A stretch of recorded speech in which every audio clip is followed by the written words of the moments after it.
Uma das dúvidas que eu mais recebo no Conexão Legal é qual é a diferença entre fazer uma aquisição de ativos e fazer uma aquisição de participação societária. Quais são as vantagens? Quais são as desvantagens? Será que os contratos são iguais? Segundo o levantamento da consultoria PwC do Brasil, o volume de operações de fusões e aquisições no Brasil bateu recorde novamente e em todo esse ano de 2021 foram movimentados mais de 230 bilhões de reais. Cada uma dessas operações adotou uma estrutura específica para aquela operação. Mas será que você sabe qual é a melhor estrutura para a sua operação de fusão e aquisição? Para você que tem dúvidas sobre comprar ativos ou comprar participação societária na hora de fazer uma aquisição, assista esse vídeo até o final para saber quais são os riscos e as proteções necessárias para fazer com que a sua operação seja segura e vantajosa. Se você não me conhece, eu sou Fernanda Bastos, sou advogada na área de direito societário, fusões e aquisições e trabalho nessa área empresarial há mais de 20 anos.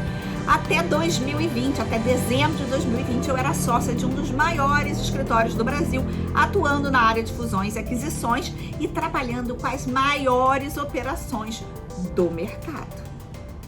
Até que, no final de 2020, eu decidi me desligar do escritório para criar o Conexão Legal. Se você ainda não conhece Conexão Legal, siga a gente no Instagram, no YouTube e no LinkedIn. Você sabia que nos Estados Unidos é bem mais comum fazer uma compra de ativos do que uma compra de participação societária, ou seja, de ações? Quando nós fazemos uma compra de ações, nós transferimos a empresa como um todo. Todos os ativos e todos os passivos que estão dentro da empresa vão automaticamente junto com ela. Já na venda de ativos, não há transferência da pessoa jurídica, mas de ativos específicos que devem ser transferidos e registrados um a um. Nos Estados Unidos é bem mais comum do que aqui fazer a transferência de ativos, porque apesar de não excluir totalmente lá a possibilidade de sucessão em relação a contingências e passivos da empresa vendedora, há uma maior proteção, sim, em relação aos passivos ocultos da empresa comprada. Você já sabe que antes de fazer qualquer operação de fusão e aquisição, nós devemos realizar uma auditoria jurídica para avaliar os riscos e as contingências que existem dentro da empresa que está sendo comprada e que seriam, portanto, levados junto pelo comprador na hora de fazer a operação. Acontece que quando nós fazemos uma auditoria legal, em geral, nós verificamos os documentos que são fornecidos pelo próprio vendedor, sem fazer uma busca independente de documentos. Pode, então, acontecer de haver passivos que não apareçam na due diligence, seja por má fé do vendedor, ou seja porque ele realmente não conhece esses passivos. Esses, sim, são os chamados passivos ocultos. E assim, seria possível então concluir que comprando apenas os ativos e não a empresa como um todo, o comprador estaria protegido e não levaria nessa compra os tenebrosos passivos ocultos. Esse é o pensamento que faz com que a maioria das operações de aquisição nos Estados Unidos sejam estruturadas como compra de ativos e não como empresas, não como compra de empresas ou participações societárias. Mas será que isso também é verdadeiro aqui no Brasil?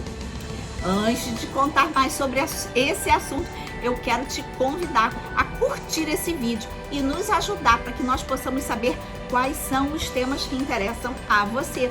E além disso, você ajuda a gente para o algoritmo distribuir o nosso conteúdo para mais advogados e estudantes de direito.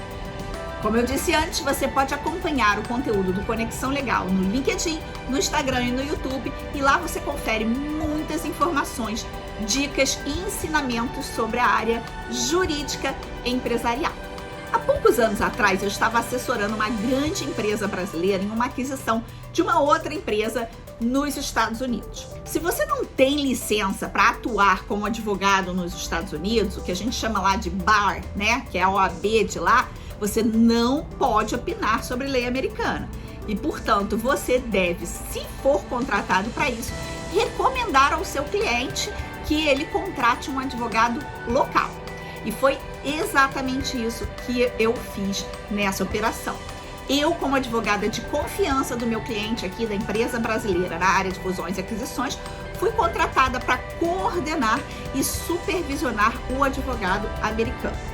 O meu trabalho começou quando eu fui fazer a cotação dos escritórios americanos para prestar serviço para o meu cliente aqui, a empresa brasileira, e foi aí que começou o dilema.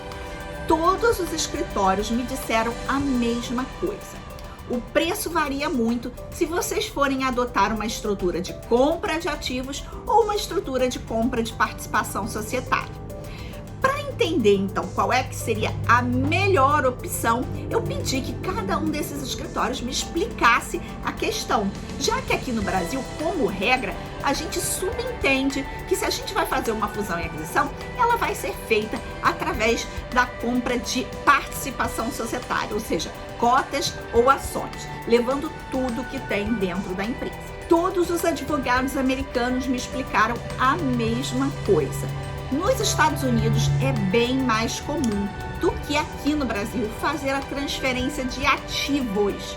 Apesar disso não excluir totalmente o risco de você ter uma sucessão por contingências da empresa vendedora que está vendendo os ativos, há uma maior proteção em relação aos passivos ocultos. Eles me informaram que a aquisição de ativos poderia ser mais custosa em termos de honorários advocatícios, mas que em regra seria mais recomendável e tenderia a compensar de longe os valores gastos com a redução dos riscos das operações. Então valeria muito a pena. Eles me informaram que a aquisição de ativos poderia até ser mais custosa em termos de honorários advocatícios, mas que, em regra, ela é mais recomendável e tende a compensar de longe os valores gastos se nós considerarmos a grande redução nos riscos de contingências na operação. Isso, para nós aqui, advogados brasileiros, causou uma estranheza, porque aqui no Brasil, mesmo quando fazemos uma venda de ativos, nós temos tantas hipóteses de sucessão legal em que as contingências acabam sendo transferidas para a compradora, que acaba não valendo a pena o trabalho de transferir ativo por ativo, registrar cada um desses ativos a transferência. Por exemplo, se nós compramos uma empresa, a gente faz um contrato de compra e venda de ações ou cotas e registramos apenas a transferência dessas cotas ou ações nos termos legais. Por exemplo, na junta comercial ou no livro societário, dependendo do tipo de sociedade que a gente está falando. Assim, tudo que está dentro da sociedade, tudo que está em nome da empresa, vai automaticamente junto com ela, com a transferência daquelas ações.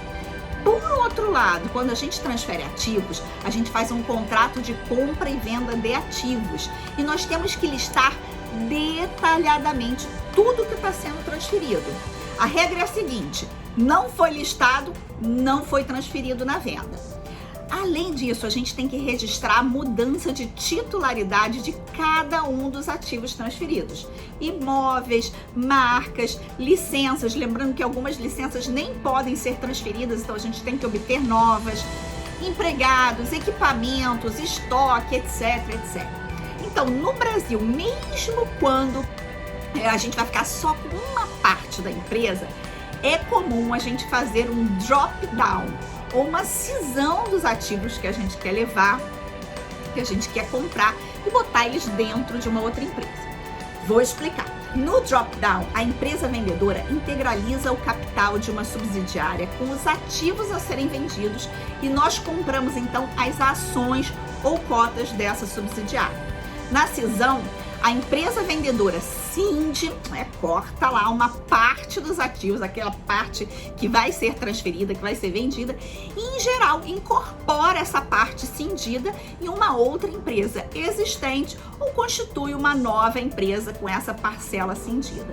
E aí nós compramos o quê?